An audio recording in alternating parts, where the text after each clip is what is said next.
Om Swastiastu. Yang terhormat Ibu Dr. I Gusti Ayu Purnamawati SE MSI AK selaku dosen pembimbing utama, Ibu Lucy Sri Musmini SE MSI AK selaku dosen pembimbing pendamping, dan juga Bapak I Gede Putu Banu Astawa STMAK selaku dosen penelaah. Perkenalkan, saya Niputu Dia Damayanti dengan NIM 1817051243. Pada kesempatan kali ini saya akan mempresentasikan skripsi saya yang berjudul Pengaruh Kredit Perbankan, Kepatuhan Wajib Pajak, dan Kualitas Laporan Keuangan terhadap penerapan SAK MKM pada UMKM di Kabupaten Buleleng. Langsung saja ke latar belakang masalah penelitian. Memiliki jumlah penduduk yang cukup padat, Indonesia menjadi kawasan pasar yang sangat potensial dalam usaha perkreditan yang disebabkan oleh keadaan masyarakat yang cukup rendah. Pada tahun 2008, pemerintah telah menerbitkan Peraturan Perundang-undangan Nomor 20 tentang UMKM sebagai bentuk kepeduliannya terhadap sektor UMKM.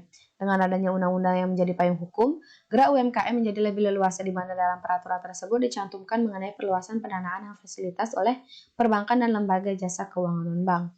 Namun, meskipun peraturan pemerintah telah tertuang dengan jelas, kenyataannya bank umum cenderung menganggap pemberian kredit pada UMKM lebih berisiko untuk terjadinya gagal bayar yang dikarenakan kredibilitasnya yang masih rendah. Faktor yang menjadi rendahnya kredibilitas perbankan terhadap UMKM salah satunya adalah ketiadaannya laporan keuangan yang sesuai dengan standar. Bank dalam melakukan penyaluran dana membutuhkan laporan keuangan yang sesuai dengan standar yang berlaku.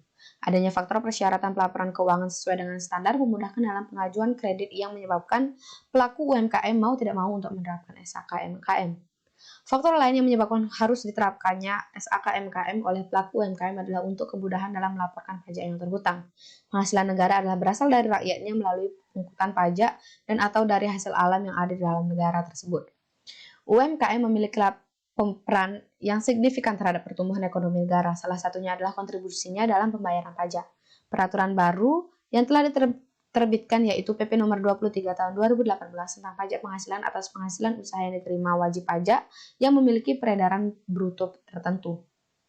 Isi peraturan tersebut membahas tentang penurunan tarif pajak UMKM yang semula 1% menjadi 0,5%, diharapkan dapat meningkatkan kepatuhan wajib pajak pelaku UMKM. Faktor lain diterapkannya SAK MKM adalah terwujudnya kualitas laporan keuangan yang baik dan benar. Hal tersebut untuk menunjukkan keakuntabilitasan laporan keuangan suatu perusahaan. Dengan adanya laporan keuangan yang sesuai dengan standar akan memudahkan pelaku UMKM atau manajemen dalam mengambil keputusan bisnis. Laporan keuangan yang berkualitas juga sangat berguna bagi pihak eksternal, contohnya pihak bank dalam pengajuan kredit. Pada Kabupaten Buleleng, dengan UMKM yang juga kian meningkat pesat, masih juga terdapat pelaku UMKM yang mengalami kendala dalam penyusunan laporan keuangan sesuai dengan standar. Penelitian yang dilakukan oleh Dewi dan Sari tahun 2019 menunjukkan bahwa pelaku UMKM di Kabupaten Buleleng sebagian sudah memiliki pengetahuan akuntansi mendasar tentang pencatatan laporan keuangan dan sudah ada yang menerapkan SAK MKM. Penerapan SAK MKM ini telah diterapkan oleh beberapa pelaku UMKM di Kabupaten Buleleng, namun hal tersebut tetap saja tidak menutupi bahwa masih lebih banyak pelaku UMKM yang belum menerapkan SAK MKM. Dalam penelitian ini diambil 3 variabel yang dianggap sebagai faktor penerapan SAK MKM. Faktor tersebut adalah kredit perbankan, kepatuhan wajib pajak, dan kualitas laporan keuangan. Oleh karena itu, penelitian ini mengambil judul Pengaruh Kredit Perbankan, Kepatuhan Wajib Pajak, dan Kualitas Laporan Keuangan terhadap penerapan SAK MKM pada UMKM Kabupaten Buleleng. Adapun masalah yang dapat diidentifikasi pada penelitian kali ini adalah satu, masih banyaknya UMKM yang mengalami kendala dalam mempertahankan usahanya dikarenakan akses terhadap permodalan yang terbatas, rendahnya tingkat kepatuhan wajib pajak pada pelaku UMKM sedangkan pertumbuhan UMKM sangat pesat, dan juga yang terakhir masih banyaknya UMKM yang melakukan pencatatan laporan keuangan namun tidak sesuai dengan ketentuan SAK MKM yang berlaku. Pembatasan masalah pada penelitian ini adalah tidak melakukan penelitian pada seluruh komponen yang menjadi faktor penerapan SAK MKM, melainkan hanya berfokus pada faktor pengaruh kredit perbankan, kepatuhan wajib pajak, dan kualitas laporan keuangan. Lalu, pembatasan responden juga dilakukan pada penelitian ini. Berikutnya ada rumusan masalah. Yang pertama ada 1, bagaimana pengaruh kredit perbankan terhadap penerapan SAK MKM pada UMKM. Kedua, bagaimana pengaruh kepatuhan wajib pajak terhadap penerapan SAK MKM pada UMKM. Dan 3, bagaimana pengaruh kualitas laporan keuangan terhadap penerapan SAK MKM pada UMKM. Tujuan dari penelitian ini adalah satu, untuk mengetahui pengaruh kredit perbankan terhadap penerapan SAK-MKM pada UMKM, untuk mengetahui pengaruh kepatuhan wajib pajak terhadap penerapan SAK-MKM pada UMKM, dan juga untuk mengetahui pengaruh kualitas laporan keuangan terhadap penerapan SAK-MKM pada UMKM. Manfaat penelitian ini adalah satu, ada manfaat teoritis dan juga manfaat praktis. Kajian teori yang digunakan dalam penelitian ini adalah menggunakan grand teori konsep business entity atau entitas usaha, ada teori atribusi dan teori sinyal, sedangkan teori pendukung lainnya ada usaha mikro, kecil, dan menengah, SAK, UMKM, kredit perbankan, kepatuhan wajib pajak pada UMKM, dan kualitas laporan keuangan. Pada penelitian ini menggunakan kajian penelitian terdahulu, yaitu penelitian yang dilakukan oleh Widiawati tahun 2020 dengan judul Pengaruh Kredit Perbankan, Skala Usaha, Umur Perusahaan, dan Omset Usaha terhadap penerapan SAK-MKM pada pelaku UMKM Kabupaten Brebes. Yang kedua, penelitian Setiawati tahun 2021 yang berjudul Implementasi SAK-MKM dan Kepatuhan Wajib Pajak Pelaku UMKM Kabupaten Mataram. Dan yang ketiga yaitu penelitian Soliha tahun 2019, yaitu tentang pengaruh kualitas pelaporan keuangan dan tingkat pendidikan pemilik terhadap penerapan SAK-MKM dengan pemahaman teknologi informasi variabel sebagai variabel moderasi. Studi kasus pada UMKM di Jakarta Timur. Nah, untuk rangka berpikir bisa dilihat pada slide. Untuk hipotesis penelitian ada H1, yaitu kredit perbankan berpengaruh positif terhadap SAK-MKM pada UMKM Kabupaten Buleleng. H2, kepatuhan wajib pajak berpengaruh positif terhadap penerapan SAK-MKM pada UMKM di Kabupaten Buleleng. Dan H3, yaitu kualitas laporan keuangan berpengaruh positif terhadap penerapan SAK-MKM pada UMKM Kabupaten Buleleng. Adapun rancangan pada penelitian kali ini bisa dilihat pada slide.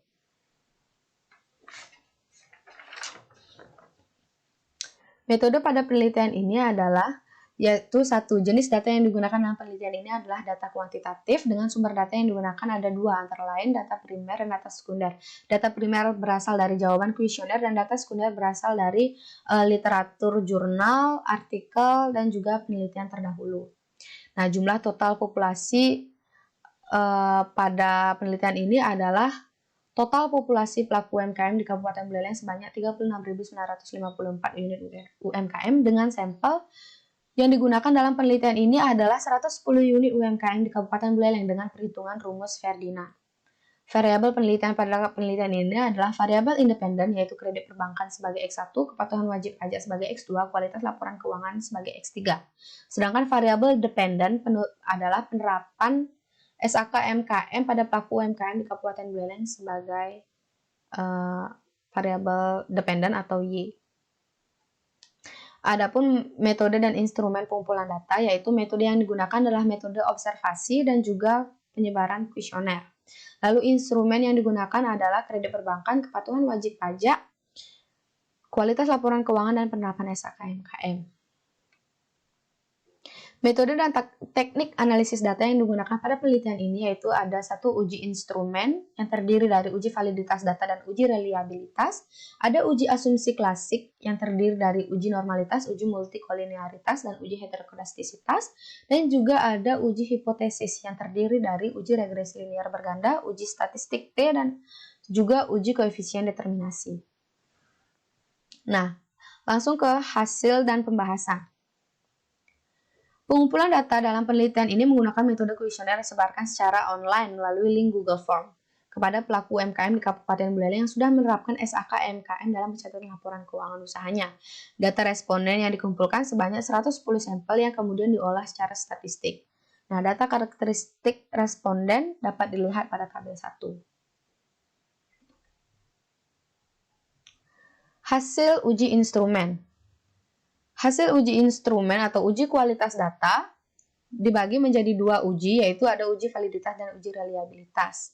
Nah, berdasarkan pada tabel 2 dapat dilihat bahwa seluruh item dari pernyataan untuk variabel bebas dan variabel terikat memiliki nilai R hitung lebih besar dari R tabel, yang artinya semua pernyataan pada kuesioner dinyatakan valid dan layak dijadikan sebagai instrumen penelitian. Yaitu lalu ada uji reliabilitas berdasarkan hasil pada tabel 3 hasil uji reliabilitas dapat dilihat bahwa nilai Cronbach's alpha untuk seluruh variabel lebih besar dari standar alpha, yaitu 0,6.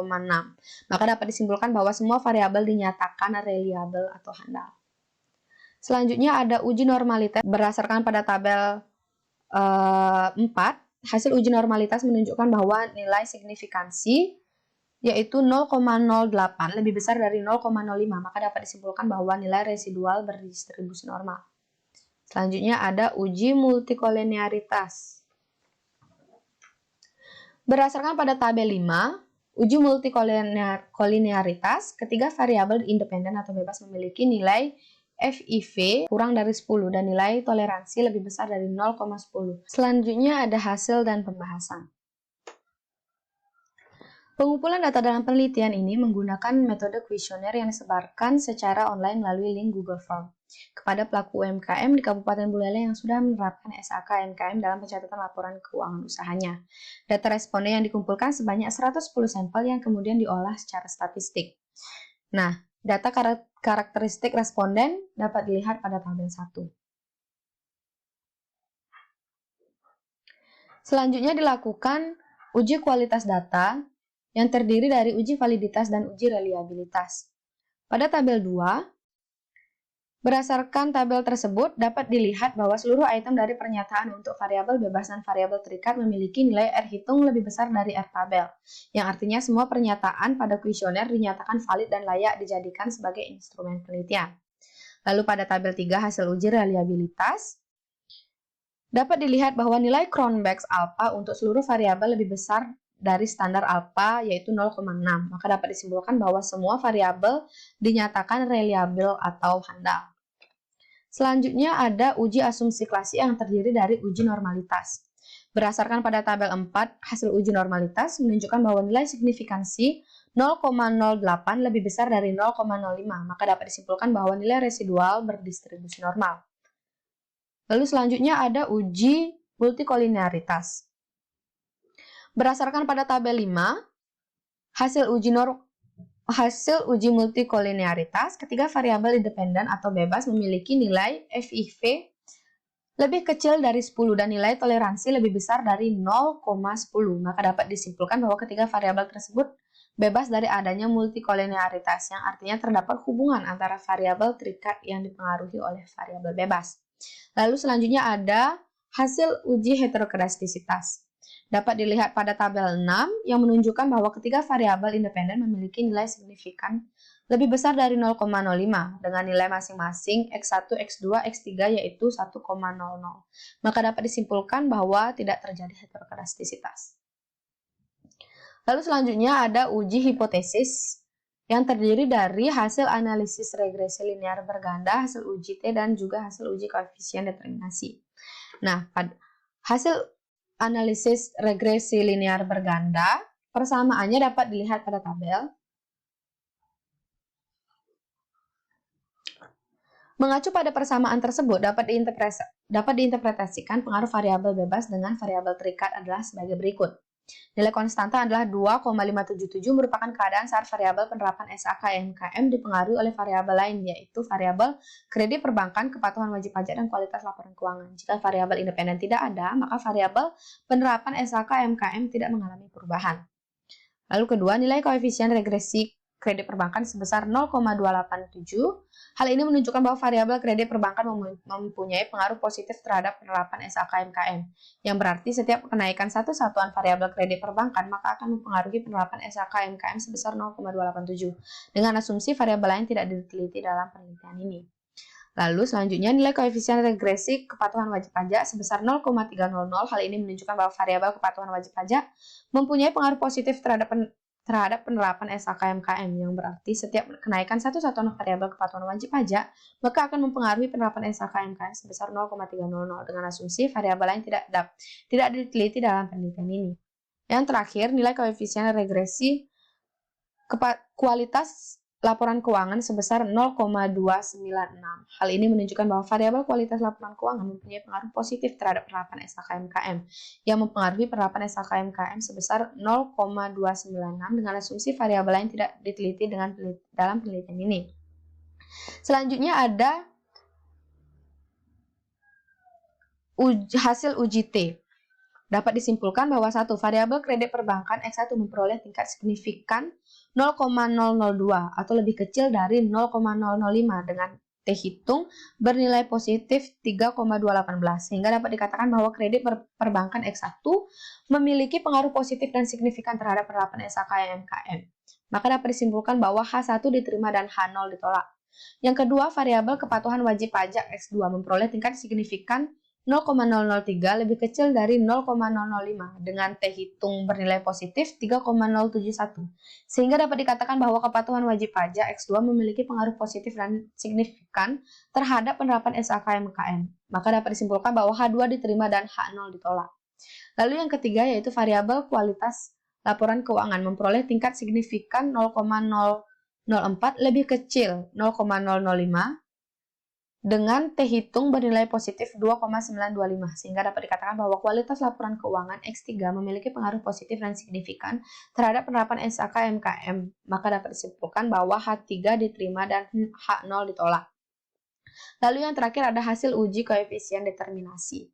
Berdasarkan data yang ditunjukkan pada tabel 8, maka dapat dilihat bahwa nilai adjust R kuadrat adalah 0,515. Hal ini menandakan bahwa variabel kredit perbankan, kepatuhan wajib pajak, dan kualitas laporan keuangan berkontribusi terhadap penerapan SHKMKM sebesar 51,5%. Kemudian sisanya 48,5% dijelaskan oleh faktor lain di luar faktor yang menjadi modal dalam penelitian ini. Adapun hasil dari penelitian kali ini adalah satu, pengaruh kredit perbankan terhadap penerapan SHKMKM pada UMKM di Kabupaten Buleleng. Berdasarkan tabel 5 sebelumnya, diketahui bahwa variabel kredit perbankan memperoleh tingkat signifikan 0,002 lebih kecil dari 0,005 dengan T hitung 3,218 lebih besar dari T tabel 0,186.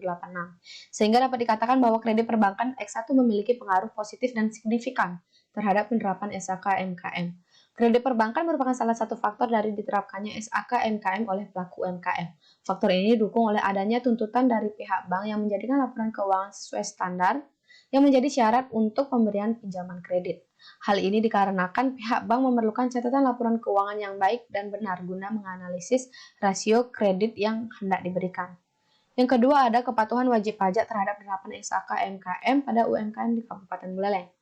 Dilihat dari data yang tercantum pada tabel 5, hasil uji T pada variabel kepatuhan wajib pajak menunjukkan bahwa tingkat signifikan 0,003 lebih kecil dari 0,005 dengan T hitung 3,071 lebih besar dari T tabel 0,186. Sehingga dapat dikatakan bahwa kepatuhan wajib pajak memiliki pengaruh positif dan signifikan terhadap penerapan SHKMKM. Maka dapat disimpulkan bahwa H2 diterima dan H0 ditolak. Artinya, semakin tinggi tingkat kepatuhan wajib pajak seseorang, maka akan meningkatkan minat seseorang untuk menerapkan SHKMKM sebagai acuan dalam pembuatan laporan keuangan usahanya. Yang ketiga ada kualitas laporan keuangan terhadap penerapan SHKMKM pada UMKM di Kabupaten Buleleng. Hasil penelitian dari variabel kualitas laporan keuangan adalah berpengaruh positif terhadap penerapan SHKMKM. Berdasarkan hasil uji T pada tabel 5 dapat dikatakan bahwa variabel kualitas laporan keuangan memperoleh tingkat signifikan 0,004 lebih kecil dari 0,005 dengan T hitung 2,925 lebih besar dari T tabel 0,186. Sehingga dapat dikatakan bahwa kualitas laporan keuangan memiliki pengaruh positif dan signifikan terhadap penerapan SHKMKM. Hal ini menandakan bahwa semakin tinggi keinginan seseorang menciptakan laporan keuangan yang berkualitas, maka semakin tinggi pula minat untuk menerapkan SHKMKM. Simpulan dari penelitian ini adalah semua hipotesis dalam penelitian ini diterima, yang berarti secara parsial variabel kredit perbankan, kepatuhan wajib pajak, dan kualitas laporan keuangan berpengaruh positif dan signifikan terhadap penerapan SHKMKM pada UMKM di Kabupaten Buleleng. Hal tersebut menyatakan bahwa penerapan SHKMKM di Kabupaten Buleleng didorong oleh adanya faktor kredit perbankan, kepatuhan wajib pajak, dan juga kualitas laporan keuangan. Berdasarkan hal tersebut, ini mengartikan bahwa adanya syarat pemberian kredit oleh pihak bank, tuntutan untuk mematuhi wajib pajak, dan kebutuhan untuk menciptakan laporan keuangan yang berkualitas yang semakin tinggi, maka akan meningkatkan penerapan SHKMKM pada UMKM di Kabupaten Buleleng. Saran Bagi penelitian selanjutnya adalah diharapkan untuk mengembangkan penelitian ini dengan menambah variabel bebas, memperbanyak teori pendukung, dan juga menggunakan teknik analisis data yang lain. Dan saran bagi pelaku UMKM adalah penting untuk bisa menerapkan SAKMKM ini dalam pencatatan laporan keuangan. Seperti yang sudah dijelaskan sebelumnya, dengan menerapkan SAKMKM ini akan mempermudah dalam banyak hal, antara lain memperoleh kredit, melakukan perhitungan pajak, dan juga menghasilkan keputusan bisnis atau finansial untuk kepentingan usaha. Baik, sekian presentasi dari isi skripsi saya yang dapat saya sampaikan. Jika ada kesalahan kata disengaja maupun tidak disengaja, saya mohon maaf sebesar-besarnya. Akhir kata saya ucapkan terima kasih. Om Santi, Santi, Santi.